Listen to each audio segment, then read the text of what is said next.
So it appears that my phone's alarm has conspired against me and never went off at the time that I set it, which is very frustrating because first and most importantly, I missed Top Golf with the team. I'm so annoyed that I missed that. They all went and had a great time, and I also didn't want to sleep that long because now it is going to make sleeping tonight very difficult. I haven't eaten in like 26 hours, so I am starving, and the first plan of action is to get some food, and then we'll figure out what the plans are for the rest of the evening. It's the 4th of July, American Independence Day. That's why we got our Independence Day t-shirt from last year on, but it obviously means less to me than it would an American, so that's not the priority, any sort of celebration or party for that. I'm just very annoyed that my alarm didn't go off, and I just want to figure out the plan for dinner.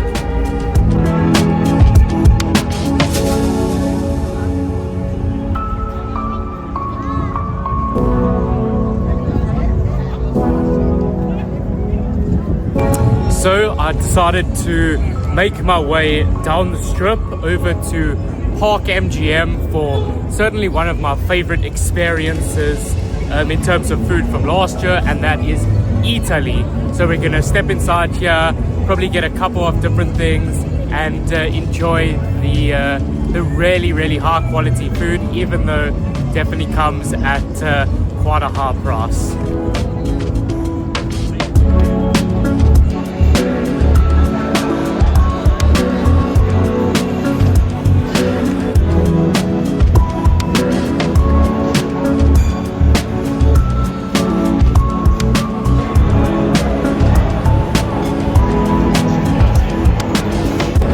Okay, the first dish of the night is here. It is quite a bit bigger than I thought it would be, so that might restrict us a little bit later on. But we've got here the frito misto, which is just some fried squid, some fried calamari, fish, and zucchini fries. So this looks great, and very hungry.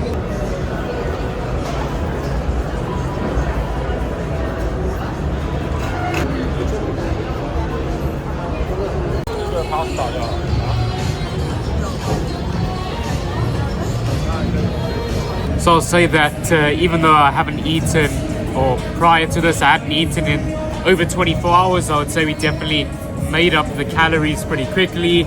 So the second and definitely final meal of the day is going to be pasta. The cacio e pepe looks really good, and unfortunately the same pasta place that I ate at last year took off the ragu lasagna that I had last year. That was one of the best pasta dishes I'd ever had. Unfortunately, you can't have that this year, and I'm somewhat restricted with the pastas that I can have.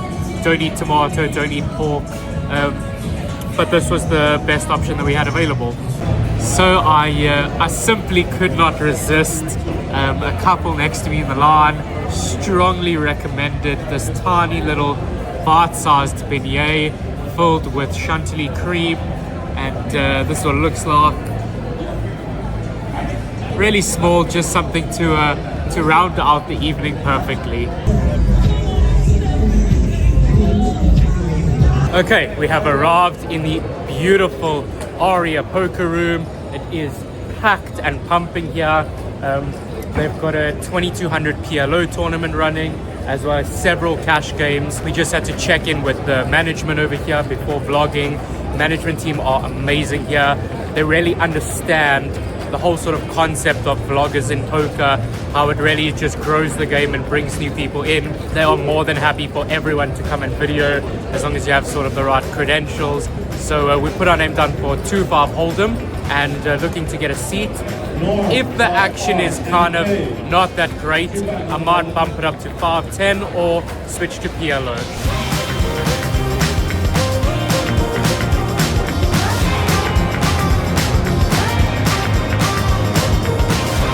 So what's awesome here is that the high stakes room is called Table 1, as you may have heard, and I just walked past it and I saw Matt Hanks, who is one of my favorite players to watch. He is so much fun, such action, really cool watching him and seeing him there now, as well as Chris Eubank Jr., the boxer. So they're in there playing poker, and that's the goal, to one day be in that room with that level of wealth and skill.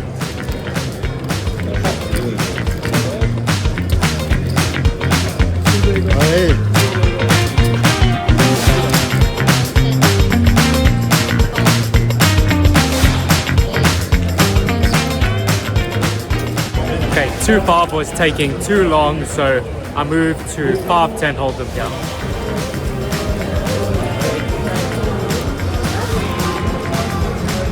Okay, so the 5-10 game is kind of just broken, and that is as a result of me.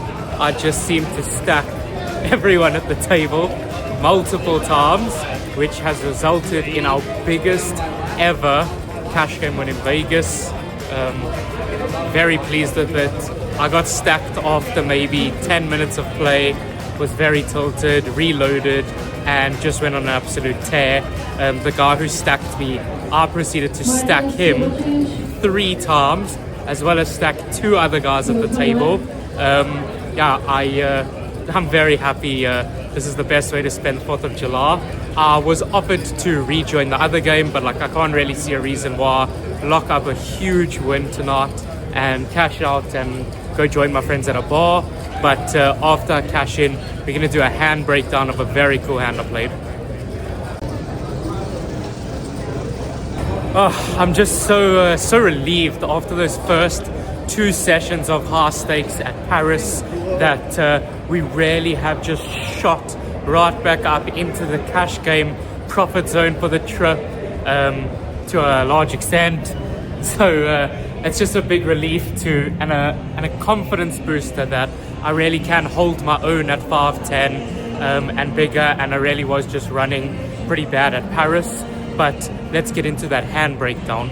So we're playing 5-10. Under the gun, who was an Asian gentleman sitting with a very deep stack, opens to 50.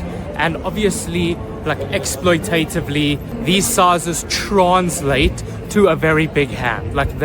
They're just extremely obvious in their sizing. Huge raise equals big hand. The button calls, and I look down at pocket 3s in the small blind, and I know that every theoretical chart will tell you this is an easy fold, but this is the big difference between live in-game poker and a chart. We are sitting super deep, me and him and I know that if I flop a set and he has a big pair, I'm going to win a huge pot. So I looked at his stack and I figured that I definitely have the right implied odds. I call and the big blind quickly calls. Flop comes Jack 5-3, smash bottom set, rainbow board as dry as it can come. I check and flow as I would with my whole range, never lead this board. Big blind checks and under the gun bet 75. Button folds, and now we have a decision of whether to check raise or slow play. And I know that, or I'm confident that either action is fine, but what I really want to do is induce an overcall, as well as if he does have something like ace king or ace queen. I was very confident that this player was going to barrel, and if I raise here I just lose all my value. If he has an overpair, I'm going to get it anyway. So I flat and the big blind flats behind. Great news.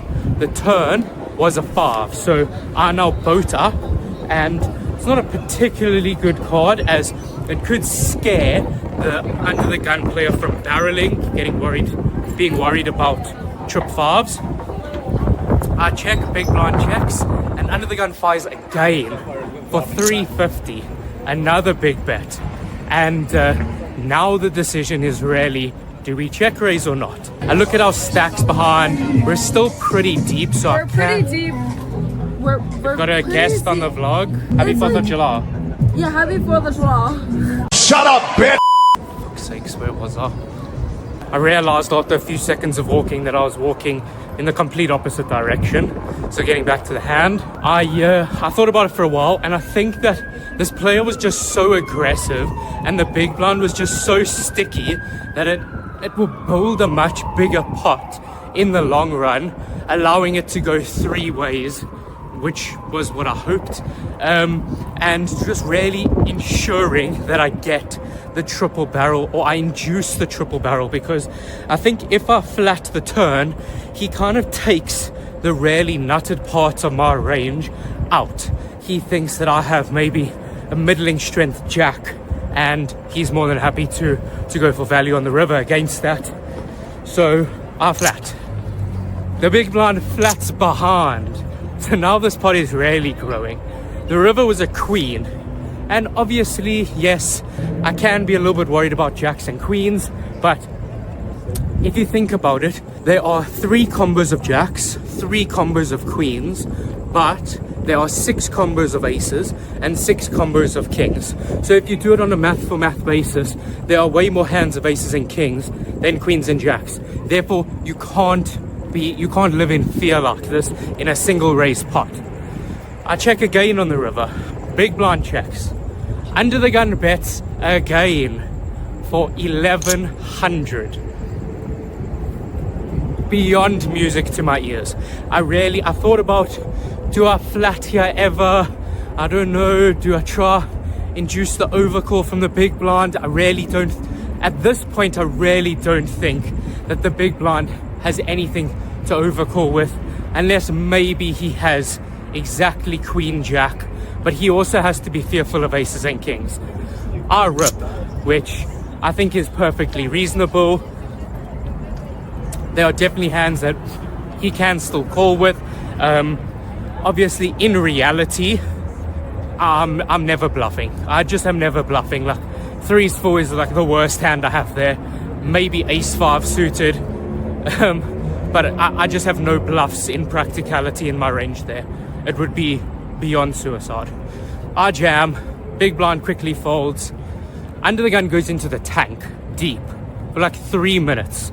He's audibly moaning and groaning, and eventually he folds. But as disappointing as that is not to stack him, we won a huge pot, and really just an unbelievable night at Aria. I'm so happy that I decided to go there, and even though we kind of did nothing today but play the continuation of the cash game from last night, go to Eataly, come to Aria. Over the past 24 hours, it's been probably the biggest 24 hours I've ever had in Vegas, if you exclude the main event buy-in. So obviously cannot be anything other than extremely excited and happy, and I'm gonna meet some friends now at Americana for drinks, and who knows where the night may take us from here.